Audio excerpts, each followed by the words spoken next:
Quand on va sur le site d'Apple, il est quasiment impossible de retrouver certains iPhones. Évidemment, ils sont très malins, ils ne vont pas laisser un iPhone 12 Pro qui est quasiment comme l'iPhone 13 Pro. Sinon, vous imaginez bien que beaucoup moins de monde prendrait les iPhone 13. Et surtout, ça rendrait le choix beaucoup plus compliqué pour toutes les personnes qui s'y connaissent pas forcément.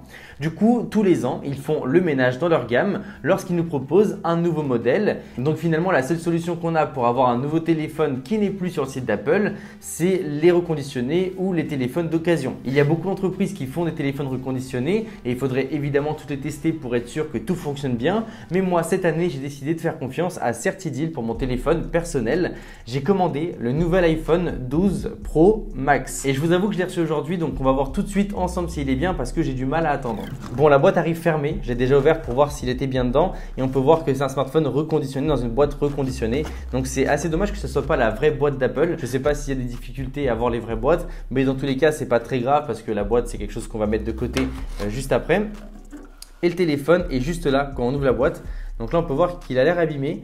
J'ai hâte de voir s'il est vraiment abîmé comme ça. Ensuite, si on l'ouvre, ici, on a les accessoires. Alors, on va voir si c'est les vrais accessoires d'Apple. C'est quelque chose d'important parce que si ce n'est pas les vrais accessoires d'Apple, on peut avoir des problèmes avec. Donc, parfois, il vaut mieux avoir de vrais accessoires. Alors, celui-ci, j'ai l'impression que ce n'est pas un vrai. Non, ça, ce n'est pas un vrai accessoire d'Apple. Et le câble, par contre, lui, a l'air de très bonne qualité, donc je ne sais pas si c'est un vrai ou pas. Après, il faut voir juste qu'il y ait bien les normes européennes et que ce ne soit pas des trucs de mauvaise qualité. Donc même si ce n'est pas un accessoire d'Apple, on peut quand même vérifier que le téléphone ne chauffe pas avec. Et là, on peut voir qu'il y a les normes européennes, donc ce n'est pas quelque chose de trop mauvaise qualité. Mais je préfère rester sur du Apple et surtout que c'est des téléphones qui sont compatibles charge rapide. Donc c'est mieux d'avoir les chargeurs 20 watts. Bon, on va voir le téléphone. Alors, il est livré dans cette petite partie plastique. Je vais juste tout arracher, non? Je vais pas arracher, je vais pousser ça. Allez, on pousse ça. Voilà. Ok, donc le téléphone n'a aucune rayure. C'est une très bonne nouvelle. Je vais juste le poser, ranger ça vite fait. Donc par rapport à son état, il est en bon état. On n'a aucune rayure. En fait, c'était le plastique qui était tordu. Mais globalement, il n'y a aucune rayure. Au niveau des caméras, ça a l'air d'être bien. On n'a pas de fissure ou quoi que ce soit. Au niveau des bords, c'est pareil, ça a l'air d'être correct. J'essaie de chercher un pet pour voir s'il est tombé.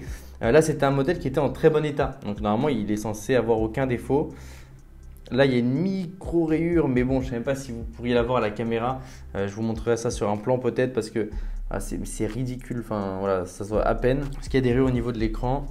Je le mets à la lumière. Voilà, là j'ai une petite rayure ici. Elle fait peut-être 1,5 cm, 2 cm et c'est tout. Sinon, il n'y a aucune autre rayure de ce que je peux voir. Du coup, ce que je vais faire, c'est que je vais le paramétrer et ensuite on va le tester ensemble de nouveau pour voir si tout fonctionne bien. Donc là, je vais mettre mon fond d'écran, des petites applications histoire de pouvoir tout tester. Bon, voilà les amis, le téléphone s'est bien allumé. On peut voir que tout fonctionne très bien. On va tout de suite tester 2-3 trucs pour voir si tout est vraiment opérationnel. Donc l'appareil photo a l'air de bien fonctionner. On a une qualité qui est relativement correcte. On peut voir que c'est vraiment bien. Ensuite, ce que je teste tout le temps quand j'achète un nouveau téléphone, ça va être aussi les micros. Donc, pour voir si on peut passer des coups de fil. Ceci est un test pour André Martin. Là, on peut voir la force de iCloud. Tous mes anciens vocaux sont en téléchargement. Ceci est un test pour André Martin. On peut voir que le micro et les haut-parleurs fonctionnent bien. Donc là, c'est bon. Il faut voir aussi si je capte différentes Wi-Fi. Mais ça, j'ai pu voir que ça fonctionnait. Du coup, ce que je vais faire, c'est que je vais tester le téléphone pendant quelques jours et je reviens vers vous pour vous dire si le téléphone a des soucis, s'il fonctionne bien et pour faire un point global sur Certideal et le fait d'acheter un téléphone reconditionné.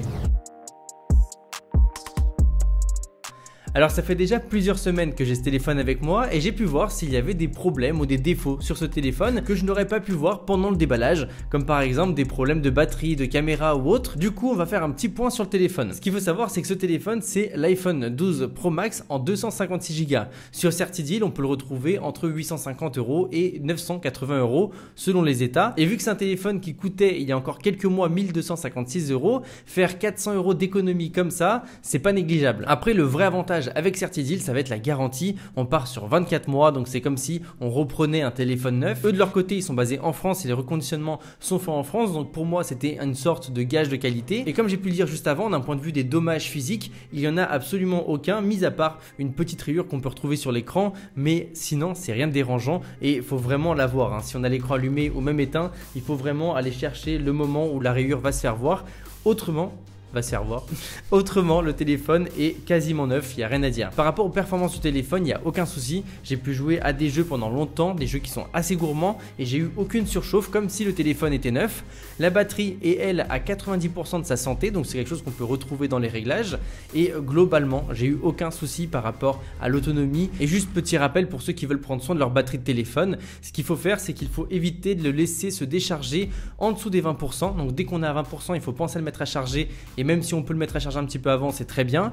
Et l'idéal, c'est de ne pas le charger à plus de 80%. Sinon, pareil, ça endommage la batterie. Donc l'idéal, c'est vraiment de garder son iPhone entre 20 et 80% et essayer d'utiliser dans cette zone-là. Après, forcément, on peut pas tout le temps. Mais l'idée, c'est d'essayer de respecter cette règle-là. Et pour terminer sur l'autonomie, l'iPhone 12 Pro Max a une excellente autonomie. Et du coup, j'ai pu m'en rendre compte. Là, je tenais une journée en utilisation très intensive sans aucun souci. Et en utilisation un petit peu plus polyvalente, je tiens à peu près un jour et demi. Si je le charge le matin, par exemple, le lendemain vers midi, je vais être obligé de le charger. Mais globalement, c'est vraiment positif. Par rapport au chargeur non officiel qui était donné avec le téléphone, j'ai pu le tester et c'est vrai qu'il n'a pas fait surchauffer le téléphone. Je l'ai utilisé 2-3 fois pour des charges complètes et j'ai jamais relevé un problème de surchauffe. Mais je vous avoue que globalement, j'ai préféré utiliser mon chargeur rapide 20 watts pour mon téléphone, tout simplement parce que je préfère gagner un petit peu de temps et que la charge 5 volts, c'est quand même beaucoup plus lent. Donc pour le coup, c'est pas un chargeur que je vais utiliser. D'ailleurs, si vous prenez un téléphone qui est entre guillemets aussi bien que celui-ci, pensez à vous prendre un chargeur rapide, ça vaut toujours le coup. Et de toute façon, même si vous achetez aujourd'hui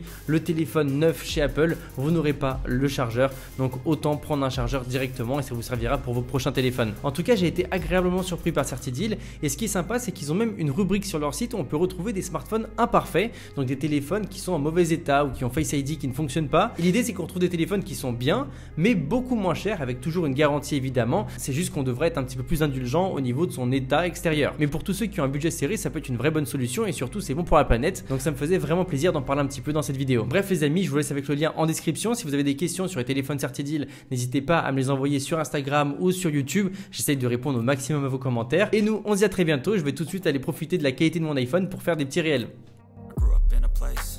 Told you what to chase, told you how to run the race. Every move was on the page, but I didn't